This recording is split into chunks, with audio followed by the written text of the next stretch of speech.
Welcome, my beloved, to the First African Baptist Church Sunday School for the 9th of October in the year of our Lord 2022. And it's taken from the Deut Sunday School book, Expressing Thankfulness. And from our international lesson, the Song of Moses, as studied from Deuteronomy 32, verses 3 through 6.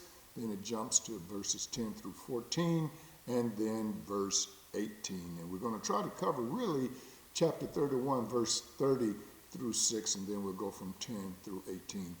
So we'll keep everything contextual, and it'll make a little bit more sense instead of jumping and jumping and jumping. But in any event, should you have any question about today's lesson or any biblical or religious question, you may email us at mcbridealexander1958@gmail.com. That's mcbridealexander1958@gmail.com. You may also call us at 843-812-7876. You'll get me directly, 843-812-7876. And you can join us on Facebook. Just go to my Facebook page, Alexander McBride, and click on the handsome icon of my little schnauzer puppy, and it will take you to all of the sermons and Sunday school lessons we've done over the past 2 years. Okay? So the aforementioned information will be posted at the end of the broadcast. But before we get started, may I remind you also that with the help of Second Helpings and other contributors who we say thank you so very much in this time of need, we are still distributing food from our food pantry at our educational parsonage located on the corner of Prince and New Street, right next door to the church. We do this each second and fourth Sunday from 12 noon until all resources are depleted. The only prerequisite that we have to receive this food is that you follow the instructions by the distributors for their safety as well as your own. So thank you all so very much for your sacrifices of time to join us and faithfulness to continue to tune in. And with that said, let's see what song Moses sang as he expressed thankfulness. Here we go.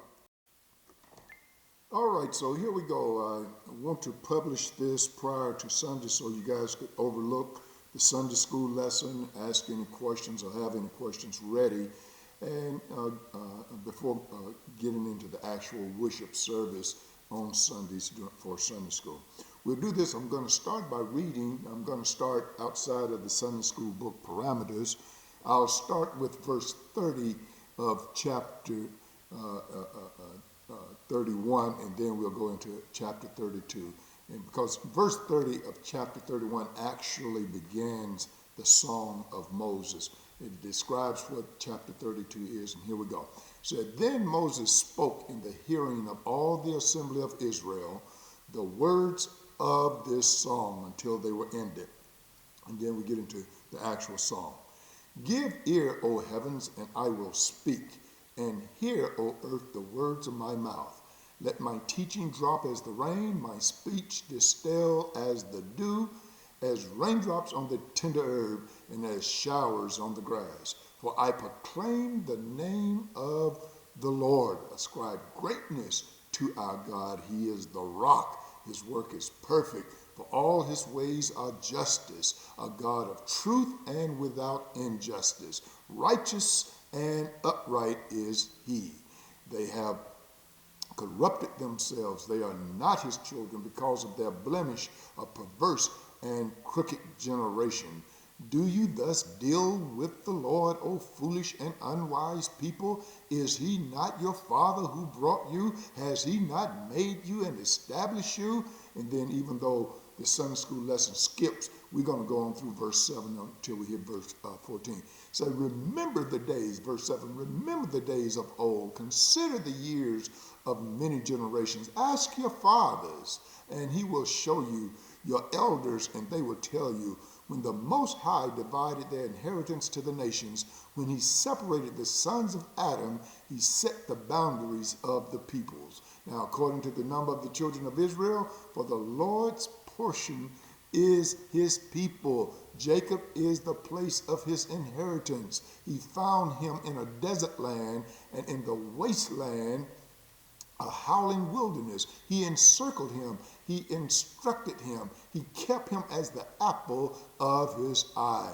As an eagle stirs up its nest, hovers over its young, spreading out its wings, taking them up, carrying them on its wings. So the Lord alone led him, and there was no foreign God with him. He made him ride in the heights of the earth, that he may eat the produce of the fields. He made him draw honey from the rock and oil from the flinty rock, curds from the cattle and milk of the flock, with fat lambs, the fat of lambs and rams, and the breed of Bashan, and goats, what the choicest, with the choicest wheat.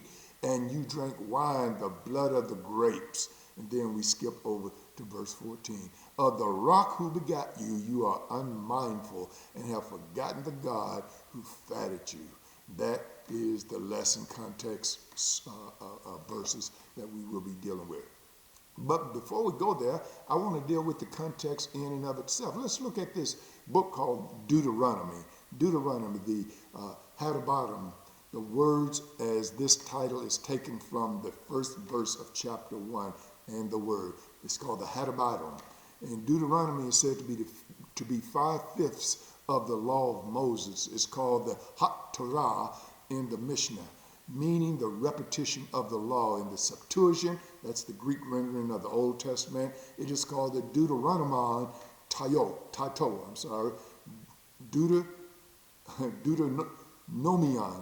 Deuteronomion Tato, meaning the second law. But I must say, however, that Deuteronomy is not a second law. It's just an extension and expansion of the original law given at Mount Sinai. It is also called the Book of Remembrance.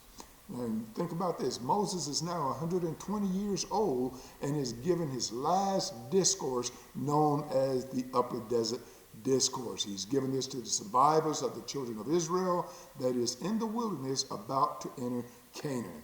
Now, the emphasis of this song is on the necessity to obey. Chapter 32 actually begins in chapter 31, verse 30, and is defined as a song of Moses. And it's important that we have songs in our worship services. It's also even more so important that the song's words, the lyrics, be sound in doctrine and not be something that is portrays the doctrine of demons. No matter how sweet it sounds, no matter how it makes you feel, the songs of worship must describe truth in the character of God and truth in the things that God is telling us. All right? So, in doing this, the writer, the author, used literary tools. We talked about this on last Lord's Day. Use of literary tools in the Word of God. And he uses literary characters as well as literary devices. And the devices mainly in this would be similes, metaphors, maybe a hyperbole or two. And it also describes the moral attributes of God. Now, with that said, my beloved, let's go into the meat and the text of the lesson, keeping it in soul context. All right, now, here we start. We're going to take it in chunks here, and we're going to start with verses 1 through 4. Now, Moses began verses 1 through 3 with the first person, you see, I and mine, and that's denoting the divine voice. And in the opening verse, the heavens and earth represent a universal forum and are summoned to hear the words of the teaching that follows. Such they bear objective and impartial witness to the lawsuit. This is a lawsuit charges, as well as to the fairness of Israel's punishment from history. And God is righteous in all of his doings, and whatever we receive, it is still merciful from the Lord. Now, verse 2 contains 4 similes. I told you we would be using literary devices. Verse 2 contains 4 similes, like rain, like dew, like showers and abundant rain, and using life-giving water as a metaphor in order to compare the teaching to gentle, fruitful rain falling upon tender young plants, okay? So understood in this way, the song is meant to produce positive spiritual life as it is sung and also memorized. Now, verse 3 completes the direct address to the heavens and the earth. revealing that the song is a doxology. You know, doxology, what we sing at the end, giving glory to God, proclaiming the name or the character of the Lord, as well as the imperative to praise his greatness. Imperative means you must do it. Praise his greatness in redeeming his people from Egypt. And then finally, in verse 4 proclaims the theological axiom that governs the problem. Our God is the rock, a term which appears over 7 times in this particular song of this particular verse here, of this particular chapter. It is an ancient title for deity, first found in the farewell blessing of Jacob when he used the term Eben or Eben. But in this chapter, the rock metaphor stands primarily for Yahweh's perfect, or the tamim, and just nature, the misfat. Also, this is supported by the following fourfold moral attributes of God: his faithfulness, the imanah, without wrong, the awel, the just, the sadia, and upright, the yasar.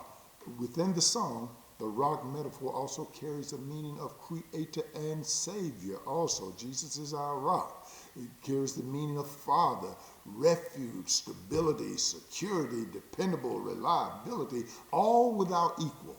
All without equal. And as a title for deity, like it's found in the Canaanite and other ancient Near Eastern religions, there's also a polemical use of it here also. All right? So, with that said, we go into verses 5 and 6. Here comes an abrupt, just like hitting a brick wall, an abrupt counterbalance to the attributes of God in verses 3 through 4. It's now presented in the form of a brief statement of Israel's folly in verse 5, followed by 2 accusations or accusing questions in chapter 6. Now, as we go into this, we are looking at Israel's blemish. It's already intimated in 29:19 and said that it would not be forgiven. This has its background in blemished sacrifices which should not and could not be offered to God, as well as describing blemishes that would make people unacceptable for the priesthood. Even the New Testament tells us don't be teachers, don't be readily wanting to be teachers, because there would be a higher requirement. And it also describes how preachers and ministers and teachers can become unqualified also. But perhaps in verse 5, it qualifies as the strongest reason yet offered in Deuteronomy for the non-application of the designation kingdom of priests, as found in Exodus 19:6, to Israel as a nation.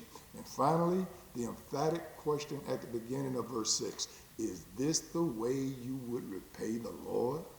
And that indicates that Israel's response was totally disrespectful, relating to those, he says, foolish, expressed as foolish, the Nabal, relating to those who are not a people with no understanding and unwise. Further, Yahweh is not your father. Yahweh is not your creator, the one who made you. These are rhetorical questions. And is he not the one that formed you? These questions come up. And then as we go into verse 7 through 14, that it was a regular practice of this lawsuit, the rib, the pattern, to state the grounds of the accusation by reciting past kingly acts called the suzerain vassal thing. The suzerain would be the king, and the vassal would be the servant, and the suzerain would proclaim the faithfulness and the things that were done by him, with the expectation that the vassal would return, can't return in kind, but return of what is demanded of the suzerain. So the proclamation of Yahweh's faithfulness in verse 4 is now displayed in many gracious acts during Israel's past. And here are 3 imperatives that began at verse 7.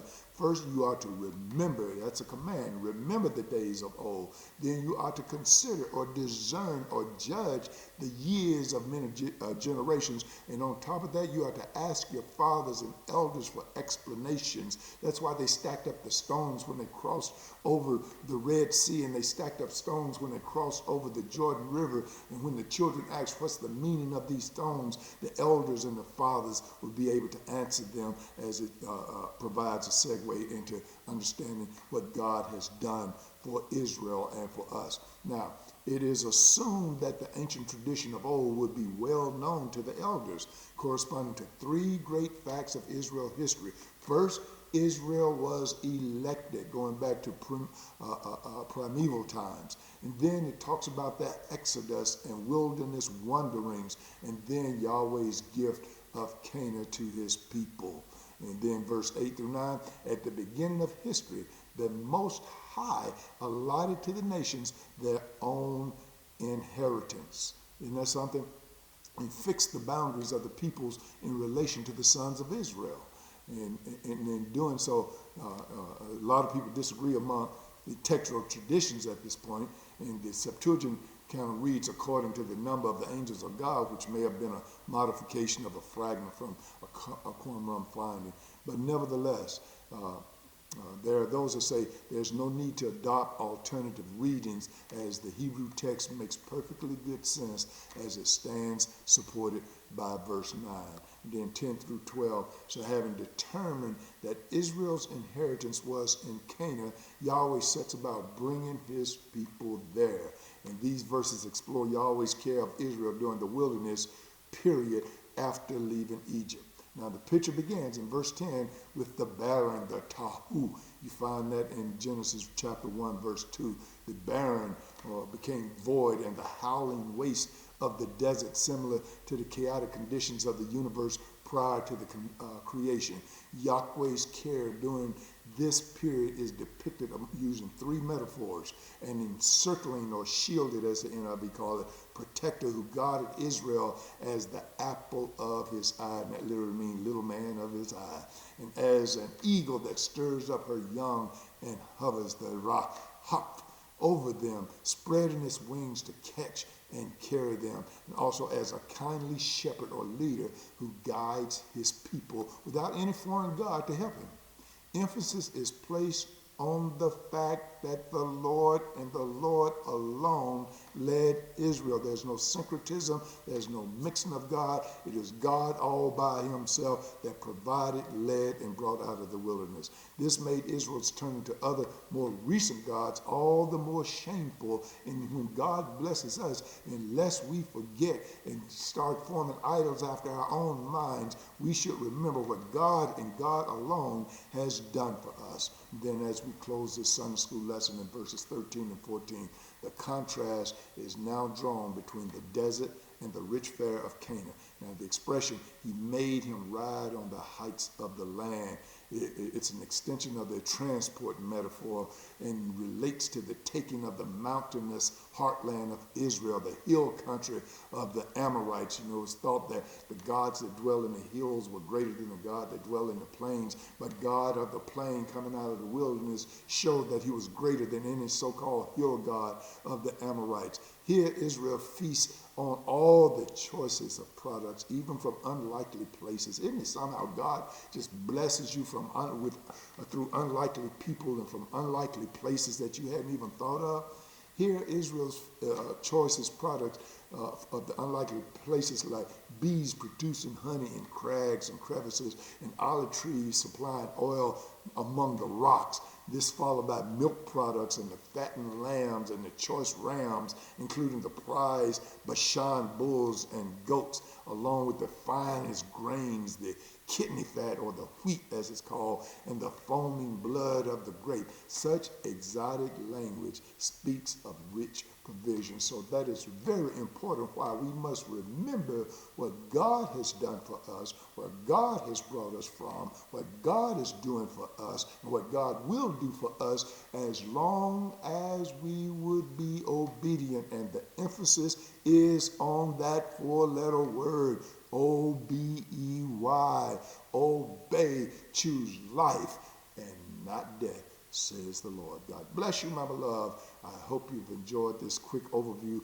of our Sunday school lesson, and feel free to come and join us in person as we are open on Sundays, Sunday school from 10 till 11. We'll go more in depth into this, as well as our worship service. And also, don't forget about our Thursday night Bible studies, as we will have prayer from 6 to 7, and then Bible study from 7 to 8, that you can ask any question biblically, religiously, or otherwise in our Bible study, as we would take priority to the live questions. And then we are also studying the book of Revelations on Thursday Bible study. Also, we're there.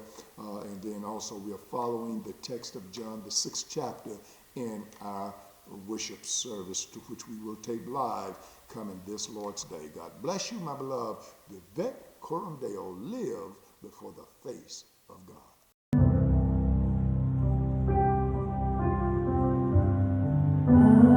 Amazing grace shall always be my song of praise, for it was grace that brought my liberty.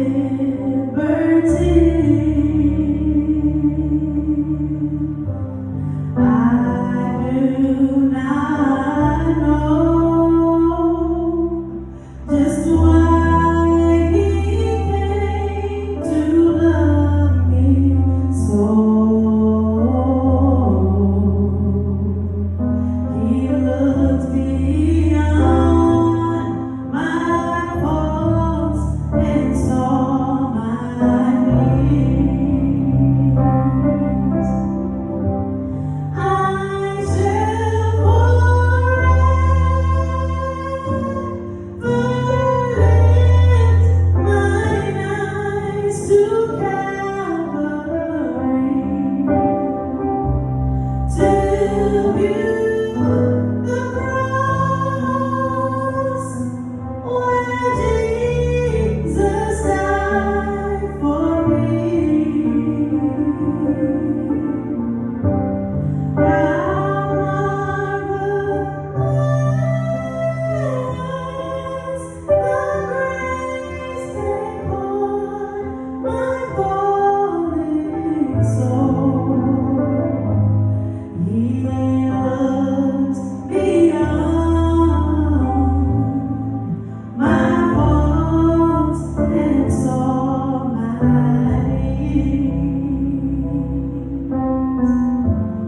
For it was grace that brought me out of darkness